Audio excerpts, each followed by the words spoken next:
superavam os 55 mil genes, chegavam a 150 mil, mas os conhecimentos de Robin a levaram a um palpite mais modesto. Ela apostou em 41.440 genes naquele ano, e no seguinte, arriscou que teríamos 25.947 genes. Em 2003, com a divulgação do número real de genes e a conclusão do sequenciamento do genoma humano, Robin ganhou o bolão. Seu palpite foi o mais baixo dentre todas as 165 apostas, e a contagem de genes era inferior ao que qualquer cientista havia previsto. Com quase 20 mil genes, o genoma humano nem chega a superar o do verme. C. elegans tem metade dos genes de um pé de arroz, e até a humilde pulga, d'água ultrapassa esse número com 31 mil genes. Nenhuma dessas espécies é capaz de falar, criar ou ter pensamentos inteligentes. Você pode pensar assim. Como os cientistas que participaram do bolão, que o ser humano deveria ter muito mais genes que gramíneas, vermes e pulgas. Pulgas. Afinal, genes constroem proteínas e proteínas constroem corpos. Com certeza, um corpo tão complexo e sofisticado quanto o humano precisaria de mais proteínas e, portanto, de mais genes do que um verme. Mas esses 20 mil genes não controlam nosso corpo sozinhos. Não estamos sós. Cada pessoa é um superorganismo, uma coletividade de espécies vivendo lado a lado em cooperação para controlar o corpo que nos sustenta. Nossas células, embora bem maiores em volume e peso, são superadas à razão de 10 para uma pelas células dos micróbios que moram dentro da gente e sobre nosso corpo. Esses 100 trilhões de micro-organismos, conhecidos como a microbiota, são predominantemente compostos por bactérias, seres microscópicos constituídos de uma só célula. Junto com elas, há outros, vírus, fungos e arqueias. Os vírus são tão pequenos e simples que colocam em xeque o conceito do que seria necessário para constituir vida, pois dependem das células de outras criaturas para se replicarem. Os fungos que vivem em nós em geral são levedos, organismos mais complexos do que bactérias, mas ainda assim unicelulares.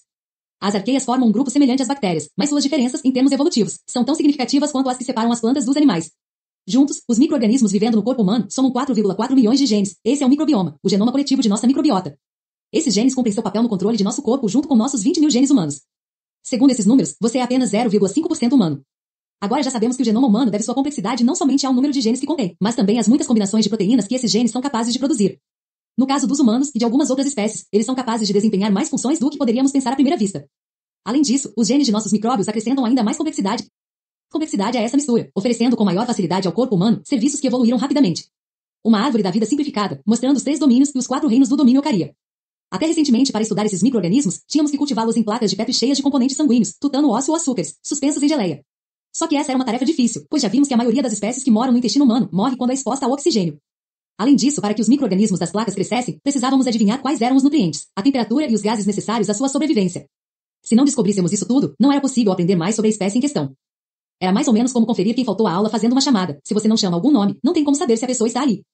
Felizmente, os avanços da tecnologia hoje permitem o sequenciamento do DNA de forma rápida e barata, graças aos esforços dos cientistas do projeto Genoma Humano, e mesmo aqueles componentes que você não estava esperando encontrar podem ser detectados. Conforme o projeto Genoma Humano ia chegando ao fim, as expectativas aumentavam. O projeto era visto como a chave para a nossa humanidade, a maior obra de Deus, e uma biblioteca contendo o segredo de todas as doenças. Quando o primeiro esboço ficou pronto em junho de 2000, vários anos adiantado. E sob um orçamento de 2,7 bilhões de dólares, o presidente norte-americano Bill Clinton declarou: "Hoje estamos aprendendo o idioma em que Deus criou a vida. Estamos ficando cada vez mais impressionados pela complexidade, beleza, maravilha do dom mais divino e sagrado de Deus. Com esse profundo conhecimento novo, a humanidade está à beira de ganhar um imenso e novo poder de cura. A ciência do genoma terá um impacto real sobre a nossa vida, e ainda mais sobre a vida de nossos filhos. Ela vai revolucionar o diagnóstico, a prevenção e o tratamento da maioria, se não de todas, as doenças humanas." Mas, nos anos que se seguiram, jornalistas científicos do mundo inteiro começaram a expressar sua decepção com a contribuição que o conhecimento da sequência completa do nosso DNA tinha dado à medicina. Embora decodificar nosso livro de instruções tenha sido uma realização indiscutível que fez diferença para o tratamento de diversas doenças importantes, isso não foi suficiente para revelar o que esperávamos descobrir sobre a causa de muitas delas. Buscar diferenças genéticas comuns a pessoas que têm uma enfermidade específica não se mostrou útil para identificar vínculos diretos entre os genes e as doenças, como se esperava. Com frequência, algumas doenças foram associadas a dezenas ou centenas de variantes de genes, mas raras vezes uma dada variante genética determinou diretamente o aparecimento de dada doença. O que deixamos de perceber na virada do século foi que aqueles 20 mil genes não são a história toda. A tecnologia de sequenciamento do DNA inventada durante o projeto Genoma Humano tornou possível outro grande projeto de sequenciamento genético que recebeu bem menos atenção da mídia, o projeto Microbioma Humano.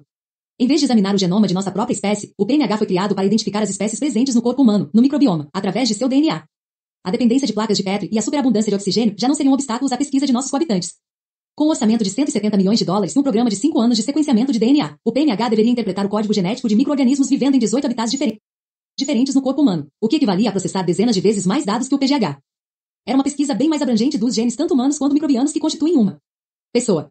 Na conclusão da primeira fase de pesquisas do projeto Microbioma Humano em 2012, nenhum líder mundial fez qualquer declaração triunfante, e apenas um punhado de jornais tocou no assunto.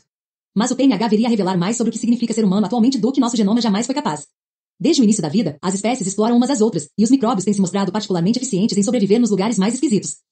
Dado seu tamanho microscópico, o corpo de outro organismo, sobretudo de uma grande criatura vertebrada como o ser humano, representa não apenas um nicho individual, mas todo um mundo de habitats, ecossistemas e oportunidades. Tão variável e dinâmico quanto o nosso planeta Terra, o corpo humano possui um clima químico que vai e vem com marés hormonais, paisagens complexas que mudam conforme envelhecemos. Para os micro-organismos, isso é o paraíso. Evoluímos lado a lado com bactérias e fungos desde bem antes de sermos humanos. Antes mesmo de nossos ancestrais serem mamíferos. Cada animal, da menor das moscas drosófilas à maior das baleias, é um mundo para os micróbios. Apesar da imagem negativa de germes causadores de doenças com que muitos deles foram taxados, pode ser extremamente recompensador servir de abrigo a essas formas de vida em miniatura. A lula havaiana, que tem olhos grandes, é colorida como um personagem de animação. Conseguiu diminuir uma grande ameaça à sua vida quando convidou apenas uma espécie de bactéria bioluminescente para viver em uma cavidade especial embaixo de sua barriga. Nesse local, a bactéria conhecida como a Livibril fischeri converte alimento em luz, de modo que, ao ser vista de baixo, a lula brilha. Isso oculta sua silhueta em contraste com a superfície do oceano iluminada pela lua, camuflando o ar de predadores que se aproximem por baixo. A lula deve essa proteção aos seus habitantes bacterianos, que por sua vez devem a ela seu lar. Embora servir de casa a uma fonte de luz microbiana possa parecer uma forma especialmente inventiva de aumentar as chances de sobrevivência, a lula está longe de ser a única espécie animal que deve sua vida aos micróbios que abriga em seu corpo. As estratégias de vida são muitas e variadas, e a cooperação entre macro e micro-organismos tem sido uma força propulsora da evolução desde que os seres vivos com mais de uma célula surgiram pela primeira vez, 1,2 bilhão de anos atrás. Quanto mais células compõem um organismo, mais micróbios podem viver nele. De fato, animais grandes como as vacas são conhecidos por sua hospitalidade às bactérias. Bovinos comem grama, e se precisassem confiar apenas em seus próprios genes, conseguiriam extrair pouquíssimo valor nutricional de sua dieta fibrosa. Para digerir esse tipo de alimento, são necessárias proteínas especializadas, chamadas enzimas, capazes de decompor as moléculas duras das membranas celulares da grama. Como as mutações genéticas dependem de mudanças aleatórias no código do DNA, que só podem ocorrer a cada geração de organismos, esse processo levaria milênios se as vacas tivessem que desenvolver sozinhas os genes que formam essas enzimas. Um jeito mais rápido de adquirir a capacidade de absorver os nutrientes da grama seria terceirizar a tarefa para especialistas, os micróbios. As 4 câmaras do estômago bovino abrigam populações na casa dos trilhões de micro-organismos cuja função é quebrar as fibras das plantas. O bolo alimentar, uma bola sólida de fibra vegetal, viaja para lá e para cá, entre a moagem mecânica da ruminação da vaca e a decomposição química realizada pelas enzimas produzidas pelos micro-organismos que vivem em seu intestino. Para os micróbios, é rápido e fácil adquirir os genes necessários para fazer isso, já que seu tempo de geração, e portanto as oportunidades de mutações e evolução, costuma ser inferior a um dia.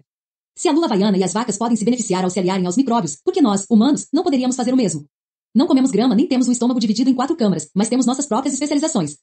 Nosso estômago é pequeno e simples, e existe apenas para misturar a comida, adicionar algumas enzimas para a digestão e um pouco de ácido para matar os micro-organismos indesejados. Mas, ao final do intestino delgado, onde a comida é decomposta por ainda mais enzimas incorporada ao sangue, por uma espécie de tapete de protuberâncias semelhantes a dedos que lhe dão uma área, equivalente a de uma quadra de tênis, atinge-se uma cavidade semelhante a uma bola, que marca o início do intestino grosso. Esse anexo, que parece uma bolsa e fica no canto inferior direito do tronco, é chamado de seco e é o centro da comunidade microbiana do corpo humano. Do seco pende um órgão que tem a fama de só existir para causar dor e infecções, o apêndice. Seu nome completo, apêndice vermiforme, refere-se à sua aparência, semelhante a um verme, mas poderia ser igualmente comparado com uma larva ou uma cobra. O apêndice varia de comprimento, de diminutos 2 cm a longos 25 cm, e às vezes uma pessoa pode ter 2 deles ou nenhum. Segundo a opinião popular, estaríamos melhor sem ele, já que há 100 anos se diz que esse órgão não tem nenhuma função. Na verdade, o homem que enfim enquadrou a anatomia dos animais em um esquema evolutivo elegante é aparentemente responsável pela persistência desse mito. Charles Darwin, em A Descendência do Homem, uma continuação de A Origem das Espécies, incluiu o apêndice em uma discussão sobre órgãos rudimentares. Após compará-lo com apêndices maiores em muitos outros animais, Darwin chegou à conclusão de que o apêndice era um vestígio evolutivo, gradualmente definhando à medida que a alimentação dos seres humanos mudava. Com poucos indícios contrários, a condição residual do apêndice praticamente não foi questionada nos 100 anos que se seguiram, e a ideia de sua inutilidade foi crescendo devido à sua tendência a causar transtornos. A comunidade médica passou a considerá-lo tão inútil que, na década de 1950, a remoção do apêndice se tornou um dos procedimentos cirúrgicos mais realizados no mundo desenvolvido. Uma apendectomia costumava até ser oferecida como bônus durante outras cirurgias abdominais. A certa altura, um homem tinha uma chance em 8 de ter seu apêndice removido durante a vida, enquanto para as mulheres essa chance era de 1 em 4. Cerca de 5% a 10% das pessoas sofrem de apendicite em certo estágio da vida, geralmente antes de terem filhos.